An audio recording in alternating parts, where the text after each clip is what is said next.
ഗസയിൽ ഇസ്രായേൽ നരനായാട്ട് തുടരുന്നു. റഫേൽ അഭയാർത്ഥി ക്യാമ്പിലെ ഷെല്ലാക്രമണത്തിൽ 37 പേർ കൊല്ലപ്പെട്ടു. വെസ്റ്റ് ബാങ്കിൽ 2 ഇസ്രായേൽ സൈനികരും കൊല്ലപ്പെട്ടു.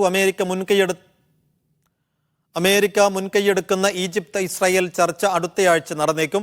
ഫലസ്തീൻ രാഷ്ട്രത്തെ അംഗീകരിച്ച് സ്ലൊവേനിയയും രംഗത്ത് വന്നു. അതിനിടെ ഇസ്രായേലിൽ പ്രധാനമന്ത്രി നെതന്യാഹുവിനെതിരെ രാഷ്ട്രീയ നീക്കം ശക്തമാകുന്നു. പാർലമെന്റ് പിരിച്ചുവിടണമെന്നാവശ്യപ്പെടുന്ന ബിൽ നാഷണൽ യൂണിറ്റി പാർട്ടി സമർപ്പിച്ചു. MCA നാസർ കൂടുതൽ വിവരങ്ങൾ നൽകും ദുബൈയിൽ നിന്ന്. MCA, എന്താണ് ഗസയിലെ റഫേലിലെ ഏറ്റവും ഒടുവിലത്തെ സാഹചര്യം? എപ്പോഴാണ് ഏറ്റവും പുതിയ ആക്രമണം റഫേൽ ഉണ്ടായത്? എത്ര പേർ അതിൽ കൊല്ലപ്പെട്ടിട്ടുണ്ട്? സൈഫുദ്ദീൻ, വ്യാപകമായി തന്നെ ആക്രമണം തുടർന്നുകൊണ്ടേയിരിക്കുകയാണ്. പ്രധാനമായിട്ടും ഈ ഒരു ഈജിപ്തിനോട് ചേർന്നുള്ള അതിർത്തി പ്രദേശത്തിന്റെ നിയന്ത്രണം പൂർണ്ണമായി തന്നെ ഇസ്രായേൽ സേന കൈയടക്കിയതോടുകൂടി വ്യാപകമായിട്ടുള്ള സ്വഭാവത്തിലുള്ള ആക്രമണങ്ങൾ നടക്കുന്നു. അതേസമയം ചെറുത്തുനിൽപ്പും വളരെ ശക്തമായി തന്നെ തുടരുന്നതായിട്ടാണ് അൽഖസാം ബ്രിഗേഡും അറിയിച്ചിരിക്കുന്നത്. ഏതായാലും ഈ സിവിലിയൻ കേന്ദ്രങ്ങൾക്ക് നേരെയുള്ള ആക്രമണത്തിൽ ഒരു മാറ്റവുമില്ല.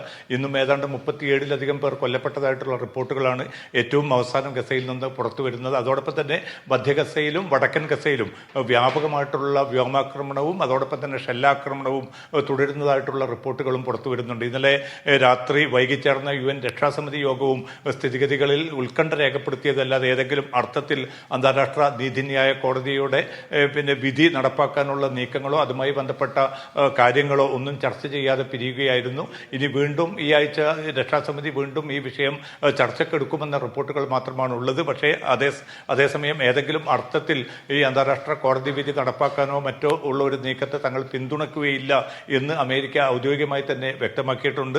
അതുമാത്രമല്ല, ഇസ്രായേലിനുള്ള ആയുധ സഹായം നിർത്തിവെച്ചതായിട്ടുള്ള റിപ്പോർട്ടുകൾ ശരിയല്ല. ആയുധ വിതരണം തുടർന്നുകൊണ്ടേയിരിക്കും എന്ന ഒരു നിലപാട് കൂടിയാണ് അമേരിക്ക ഏറ്റവും കൂടുതൽ അവസാനമായിട്ട് വ്യക്തമാക്കിയിരിക്കുന്നത്. അപ്പോൾ നിലവിലുള്ള ഒരു സാഹചര്യത്തിൽ ആക്രമണത്തിൽ ഏതെങ്കിലും അർത്ഥത്തിലുള്ള ഒരു കുറവ് വരാനുള്ള ഒരു സാധ്യതയും കാണുന്നില്ല. നേരത്തെയൊക്കെ ഒരു വെടിനിർത്തൽ കരാറുമായി ബന്ധപ്പെട്ട ചില നീക്കങ്ങൾ നടന്നിരുന്നു. കൈറോയിലും ദോഹയിലുമായിട്ട് ആ ചർച്ചകൾ മുന്നോട്ട് കൊണ്ടുപോകാനായിരുന്നു തീരുമാനം. പക്ഷേ ഇസ്രായേലിന്റെ ഈ ഒരു ആക്രമണം തുടരുന്ന ഒരു സാഹചര്യത്തിൽ അത്തരം ചർച്ചകൾക്ക് പ്രസക്തിയില്ല എന്ന ഒരു നിലപാടിലേക്ക് ഹമാസ് നേതൃത്വവും എത്തിച്ചേർന്നിരിക്കുകയാണ്. അതേസമയം അന്തർദേശീയ തലത്തിൽ സ്ലൊവേനിയ കൂടി പലസ്തീൻ രാഷ്ട്രത്തിന് പിന്തുണ അറിയിച്ചതോടുകൂടി ഇസ്രായേലിന്റെ ഒറ്റപ്പെടൽ നയതന്ത്ര തലത്തിൽ കുറെ കൂടി വ്യാപകമായി തുടരുകയാണ്. ഇനിയും കൂടുതൽ യൂറോപ്യൻ രാജ്യങ്ങൾ ഇതുമായി ബന്ധപ്പെട്ട്, കാരണം നേരത്തെ നോർവേയും അയർലൻഡും അതോടൊപ്പം തന്നെ സ്പെയിനും പൂർണ്ണമായി തന്നെ ഈ പലസ്തീൻ രാഷ്ട്രത്തിന് പിന്തുണ പ്രഖ്യാപിച്ചിരുന്നു. സ്ലൊവേനിയ കൂടി രംഗത്ത് വന്നതോടുകൂടി കൂടുതൽ രാജ്യങ്ങൾ, യൂറോപ്യൻ രാജ്യങ്ങൾ ഈ പിന്തുണ നൽകുന്നത് ഇസ്രായേലിനെ സംബന്ധിച്ചിടത്തോളം വലിയ സമ്മർദ്ദം രൂപപ്പെടുത്തിയിട്ടുണ്ട്. അതോടൊപ്പം തന്നെ ഈജിപ്തും ഇസ്രായേലും തമ്മിൽ ഏതെങ്കിലും അർത്ഥത്തിലുള്ള ഒരു യുദ്ധത്തിലേക്കോ ആക്രമണത്തിലേക്കോ നീങ്ങുന്ന ഒരു സാഹചര്യം, ഒരു ആശങ്ക രൂപപ്പെട്ടിട്ടുണ്ട്. കാരണം കഴിഞ്ഞ ദിവസം ഒരു ഈജിപ്ത് സൈനികൻ കൊല്ലപ്പെട്ട ഒരു പശ്ചാത്തലം കൂടിയുണ്ട്. അത്തരമൊരു സാഹചര്യത്തിലാണ് ഈജിപ്തിനെയും അതോടൊപ്പം തന്നെ ഇസ്രായേലിനെയും മുൻനിർത്തിക്കൊണ്ടുള്ള ഒരു ചർച്ചയ്ക്ക് അമേരിക്ക മുൻകൈ എടുക്കുന്നതായിട്ടുള്ള റിപ്പോർട്ടുകൾ പുറത്തുവരുന്നത്. അടുത്ത ആഴ്ച തന്നെ ഇതുമായി ബന്ധപ്പെട്ട ചർച്ച കെയ്റോയിൽ നടക്കുമെന്ന റിപ്പോർട്ടുകൾ കൂടി അന്താരാഷ്ട്ര മാധ്യമങ്ങൾ പുറത്തുവിടുന്നുണ്ട്.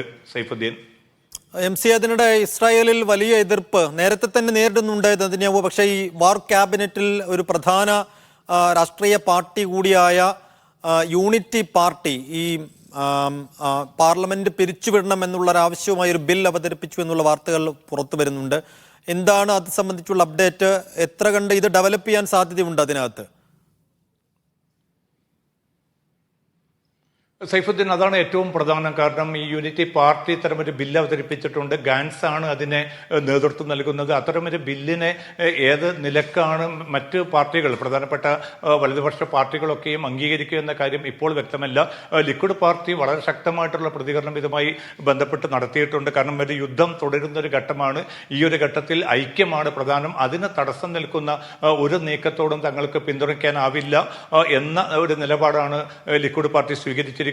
അതോടൊപ്പം തന്നെ മറ്റു പാർട്ടികളുടെ നിലപാടുകൾ കൂടി പ്രധാനമായിരിക്കും. അതേസമയം വലിയ തോതിലുള്ള എതിർപ്പ് ആഭ്യന്തര തലത്തിൽ നെതന്യാഹുവിനെതിരെ രൂപപ്പെട്ടിട്ടുണ്ട്. കാരണം ഇന്നും ഇപ്പോൾ ഹൈഫ ഉൾപ്പെടെയുള്ള നഗരങ്ങളിലൊക്കെയും നെതന്യാഹുവിനെ അടിയന്തരമായിട്ട് അദ്ദേഹം പുറന്തള്ളണമെന്നും അതോടൊപ്പം തന്നെ ഏറ്റവും അടുത്ത ദിവസം തന്നെ തെരഞ്ഞെടുപ്പ് നടത്തണമെന്നും ആവശ്യപ്പെട്ട് ആയിരങ്ങളാണ് തെരുവിലിറങ്ങിയിരിക്കുന്നത്. ആണ് പിന്നിട്ട ദിവസങ്ങളിലൊക്കെയും ആ പ്രക്ഷോഭം മുന്നോട്ട് പോവുകയുണ്ടായി. പക്ഷേ ഈ ഒരു യുദ്ധം ദേശീയത എന്നത് ഉയർത്തിക്കാട്ടിക്കൊണ്ട് ഇത്തരമൊരു ഘട്ടത്തിൽ ഒരു തെരഞ്ഞെടുപ്പ് തെരഞ്ഞെടുപ്പ് നടക്കുന്നത് ഇസ്രായേലിന്റെ താല്പര്യങ്ങളെ, ഇസ്രായേൽ തുടരുന്ന യുദ്ധത്തെ അട്ടിമറിക്കും. അതുകൊണ്ട് അത്തരം നീക്കങ്ങളിൽ നിന്ന് എല്ലാ പാർട്ടികളും വിട്ടുനിൽക്കണം എന്നൊരു നിലപാടാണ് നെതന്യാഹുവും അതോടൊപ്പം തന്നെ ലിക്വിഡ് പാർട്ടിയും സ്വീകരിച്ചിരിക്കുന്നത്. അതുകൊണ്ട് ഇത്തരം കൂടുതൽ ഇപ്പോൾ അവതരിപ്പിച്ചിരിക്കുന്ന ബില്ലിനോട് മറ്റ് ചെറിയ പാർട്ടികളുടെ സമീപനം എന്തായിരിക്കും എന്നതിനെ ആശ്രയിച്ചിരിക്കുകയാണ്. എന്തായാലും നെതന്യാഹുവിനെതിരായിട്ടുള്ള വലിയ ഒരു ശക്തമായിട്ടുള്ള നിര തന്നെ രൂപപ്പെട്ടിട്ടുണ്ട്. സമീപകാലത്ത് നടന്ന എല്ലാ ആഭ്യന്തര തലത്തിൽ നടന്ന പോളിംഗിലും ഏറ്റവും ശക്തമായിട്ടുള്ള തിരിച്ചടിയാണ് നെതന്യാഹുവിന് ലഭിച്ചുകൊണ്ടിരിക്കുന്നത്. വളരെ ചുരുങ്ങിയ ഒരു 20-23% ആളുകൾ മാത്രമാണ് നെതന്യാഹു വീണ്ടും പ്രധാനമന്ത്രി അല്ലെങ്കിൽ നിലവിൽ അദ്ദേഹം പ്രധാനമന്ത്രി പദത്തിൽ തുടരുന്നതിനെ പിന്തുണയ്ക്കുന്നത്. ഏറ്റവും എളുപ്പത്തിൽ ഒരു ഇടക്കാല തെരഞ്ഞെടുപ്പ് തന്നെ വേണമെന്നൊരു ആവശ്യത്തിനാണ് ജനങ്ങളിൽ വലിയൊരു വിഭാഗത്തിന്റെ പിന്തുണയുള്ളത്. പക്ഷേ ഈ പാർട്ടികളെ സംബന്ധിച്ചിടത്തോളം ഈ ദേശീയത ഉയർത്തിക്കാട്ടിക്കൊണ്ട് ഈ യുദ്ധം പിന്നെ തീരുന്നത് വരെ അല്ലെങ്കിൽ തങ്ങളുടെ ലക്ഷ്യം ഗസയിൽ നടപ്പാകുന്നത് വരെ ഒരു തെരഞ്ഞെടുപ്പ് നടത്തുന്നതിനെ പിന്നെ എതിർക്കുന്ന പാർട്ടികളും നെതന്യാഹുവിനെ പിന്തുണയ്ക്കുന്നവരുണ്ട് എന്നതാണ് പ്രധാനം. അതുകൊണ്ട് തന്നെ ഈ ബില്ലിനോട് മറ്റു പാർട്ടികളുടെ സമീപനത്തെ കൂടി ആശ്രയിച്ചിരിക്കുകയായിരിക്കും. ആ ബില്ല് വിജയിക്കുമോ, അതല്ല ആ ബില്ല് ഏതെങ്കിലും അർത്ഥത്തിൽ പാർലമെന്റിൽ വിജയിക്കുകയാണെങ്കിൽ നെതന്യാഹുവിനെ സംബന്ധിച്ചിടത്തോളം വലിയ ശക്തമായിട്ടുള്ള തിരിച്ചടി തന്നെയായിരിക്കും ലഭിക്കാൻ പോകുന്നത്. സൈഫുദ്ദീൻ. ശരി. എണ്ണിപ്പറയും ഓരോ വോട്ടും. June 4 media 1-നൊപ്പം.